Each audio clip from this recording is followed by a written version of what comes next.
Oke, berikutnya kita masuk ke jenis-jenis paragraf berdasarkan gaya pengungkapan. Gaya pengungkapan di sini maksudnya itu berdasarkan ekspresi atau gaya kita berekspresi atau gaya kita mengungkapkan paragraf tersebut. Oke, yang pertama kita masuk ke paragraf berdasarkan gaya pengungkapan atau ekspresi, yaitu paragraf eksposisi. Terdapat paragraf eksposisi, paragraf argumentasi, persuasi, deskripsi, dan narasi. Sejujurnya ini sudah sering sekali ya kita pelajari, mungkin bukan hanya di perguruan tinggi, mungkin dulu di sekolah pun kita sudah mempelajari paragraf ini gitu ya kan. Bosen sekali rasanya ya mempelajarinya, tapi jangan jadikan suatu hal yang berkaitan dengan paragraf tadi menjadi suatu kebosanan, sementara kita di sini akan mempelajari lebih dalam apa itu eksposisi, argumentasi, persuasi, deskripsi, dan narasi. Oke, kita masuk yang pertama, yaitu paragraf eksposisi. Oke, apa itu paragraf eksposisi? Paragraf eksposisi di sini adalah paragraf yang di dalamnya itu menyajikan suatu informasi yang bersifat ilmiah atau non fiksi. Jadi di dalamnya paragraf eksposisi ini suatu informasi, suatu tulisan yang berkaitan dengan ilmiah gitu loh. Bisa kalau untuk lebih sempitnya itu mungkin kayak bisa berita bisa termasuk dalam eksposisi, di mana dia memberikan informasi yang memang benar-benar terjadi atau ilmiah. Atau untuk yang sangat dekat dengan kita, paragraf eksposisi ini adalah pada penelitian atau pengamatan atau karya ilmiah. Penelitian seperti skripsi, disertasi, tesis, dan disertasi itu termasuk dalam eksposisi. Kemudian kita masuk di paragraf argumentasi. Argumentasi ini udah tahu lah ya semuanya, itu pendapat gitu kan ya. Paragraf pendapat ya bisa dikatakan sebagai paragraf pendapat. Tapi dalam hal ini, dalam arti luasnya, itu paragraf di mana tulisan yang disajikan dalam paragraf argumentasi ini bersifat pendapat disertai bukti atau fakta yang nyata gitu. Jadi bukan hanya sekedar tulisan-tulisan yang menurut pendapat saya, bukan seperti itu, tapi dan tidak berlandaskan tentang fakta, tidak berlandaskan dengan bukti, bukan seperti itu. Tapi lebih pada tulisan yang benar-benar menurut Anda dan sudah Anda buktikan, dan memang sudah ada kebenarannya, memang sudah dibarengi dengan teori-teori sehingga meyakinkan gitulah. Oke, kemudian kita masuk ke paragraf persuasi. Paragraf persuasi adalah paragraf yang dimana di dalamnya itu bersifat mengajak si pembaca, seolah-olah sehingga si pembaca itu ikut dengan apa yang diinginkan oleh penulis. Paragraf persuasi ini bisa dikatakan sebagai paragraf ajakan gitu. Contohnya yaitu pada visi misi calon anggota DPR, visi misi presiden, itu bisa dikatakan sebagai suatu paragraf persuasi, di mana di dalamnya mengajak. Atau contoh kalimat yang sangat gampangnya yang sering kita lihat itu, ayo jaga kebersihan, ayo buang sampah pada tempatnya gitu loh. Yuk ramai-ramai datang ke posyandu gitu loh. Itu merupakan kalimat-kalimat persuasif. Jadi dalam persuasif. Di dalam hal ini yang kita pelajari yaitu paragraf. Kalau paragraf itu berarti kalimat utamanya atau setiap kalimatnya atau kalimat penjelasnya berisi suatu ajakan terhadap suatu hal yang diyakini penulis, sehingga si pembaca itu ikut atau mau mengikuti apa yang dikehendaki oleh penulis gitu. Oke, kemudian kita masuk ke paragraf deskripsi. Paragraf deskripsi ini paragraf yang paling sering kita gunakan, di mana paragraf deskripsi ini yaitu paragraf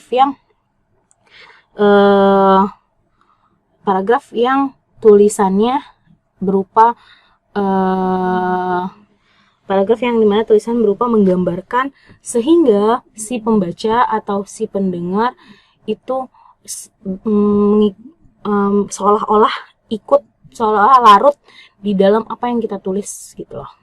Seperti paragraf deskripsi ini seperti seolah-olah panca indera kita itu ikut merasakan apa yang diceritakan oleh si penulis dalam paragraf deskripsi ini. Contohnya ya, paragraf deskripsi ini kan menggambarkan, jadi contohnya seperti Anda sedang bercerita kepada teman Anda, liburan semester kemarin saya liburan ke kota Bandung menggunakan kereta di kanan kiri jalan, di kanan kiri selama perjalanan banyak pepohonan yang tinggi, udara Bandung sangat sejuk, wisata kulinernya yang sangat enak, kota yang nyaman gitu. Jadi seolah-olah teman kalian yang mendengarkan itu larut di dalam, oh seperti itu ya kota Bandung gitu. Oh di Bandung itu berarti udaranya sejuk gitu loh. Kemudian oh di Bandung itu berarti makanannya enak-enak gitu loh. Jadi seolah-olah semua panca indera atau enggak jadi seolah-olah panca yang ditekankan penulis kepada pembaca atau pendengar itu ikut larut di dalam ceritanya gitu loh, dengan menggunakan panca indera. Atau dia bercerita tentang misalnya mengenai saya memiliki seorang ibu yang cantik, ibu yang baik, ibu yang ramah, yang selalu sayang kepada saya, yang selalu mengajarkan saya hal-hal baik gitu lah. Jadi bercerita kepada teman, kemudian teman itu merasa, oh ibunya seperti apa ya? Oh saya pengen ketemu deh dengan ibunya, dengan apa yang ia ceritakan, dengan ibunya, dengan sifat-sifat ibunya gitu lah. Jadi seolah-olah si pendengar itu mengimajinasi gambaran si ibu seperti apa dengan cerita si penulis ini gitu. Kemudian kita masuk ke paragraf narasi. Paragraf narasi merupakan paragraf atau tulisan yang di dalamnya itu penulis itu menceritakan unsur-unsur intrinsiknya. Jadi ada alur, pola, ada alur, ada plot, ada tokoh, ada kronologisnya, ada waktunya, ada tempatnya gitu lah, ada sudut pandangnya. Jadi seolah-olah seperti bercerita. Kalau narasi ini seperti tulisan contoh tulisannya itu seperti cerpen. Loh, cerpen novel itu termasuk dalam paragraf narasi. Oke, pola pengembangan paragraf. Yang pertama akan dibahas yaitu pola pengembangan paragraf, yaitu kronologi. Kemudian ada pola pengembangan paragraf ilustrasi, kronologi rentetan cerita, ilustrasi berkaitan dengan penggambaran, definisi pengertian, analogi, perbandingan, hubungan sebab akibat, pembatasan, repetisi atau pengulangan, kombinasi, dan generalisasi. Untuk pola pengembangan paragraf itu terdapat 10. Ini bisa dilihat ya. Kronologi, ilustrasi, definisi, analogi, perbandingan, sebab akibat, pembatasan, repetisi, kombinasi, dan generalisasi. Oke, baik, saya akan mengulang sedikit terkait dengan materi paragraf yang sebelumnya sudah dibahas, yaitu materi ejaan, diksi, kalimat efektif. Kita masuk ke paragraf ya. Saya ulang sekali lagi, yaitu satuan bahasa yang terbentuk dari rangkaian kalimat yang saling berkaitan untuk menyampaikan satu gagasan atau ide, yang terdapat unsur kesatuan dan kepaduan atau unsur kohesi dan koherensi. Kohesi yaitu kesatuan yang terbagi menjadi dua, yaitu kohesi leksikal dan kohesi gramatikal. Kemudian ada koherensi yaitu kepaduan atau keserasian, hubungan timbal balik antar kalimat yang membentuk suatu paragraf. Kemudian jenis-jenisnya yaitu berdasarkan pola penalaran, ada deduktif, kalimat utamanya di awal, induktif, kalimat utamanya di akhir, paragraf campuran atau deduktif induktif, kalimat utamanya terletak di awal dan di akhir, atau kalimat atau paragraf penegasan, paragraf inaratif. Mohon maaf ya di sini ya. Paragraf inaratif yaitu paragraf yang kalimat utamanya terletak di tengah-tengah. Kemudian paragraf ide pokok menyebar, di mana kalimat utamanya terletak di seluruh kalimatnya. Kemudian jenis paragraf berdasarkan gaya pengungkapan atau berdasarkan ekspresi. Ada eksposisi. Eksposisi ini informasi yang bersifat ilmiah, argumentasi, pendapat disertai fakta atau bukti, persuasi ajakan, deskripsi penggambaran dengan panca indera, narasi menceritakan dengan unsur intrinsiknya. Pola pengembangan paragraf terbagi menjadi 10, yaitu kronologi, ilustrasi, definisi, analogi, dan perbandingan, sebab akibat, pembatasan, repetisi, kombinasi, dan generalisasi. Oke, dari materi yang sudah disajikan terkait dengan paragraf ini, diharapkan mahasiswa dapat memahami video yang sudah disajikan pada pertemuan ke-12 ini. Ditambah dengan modul yang sudah diupload, kemudian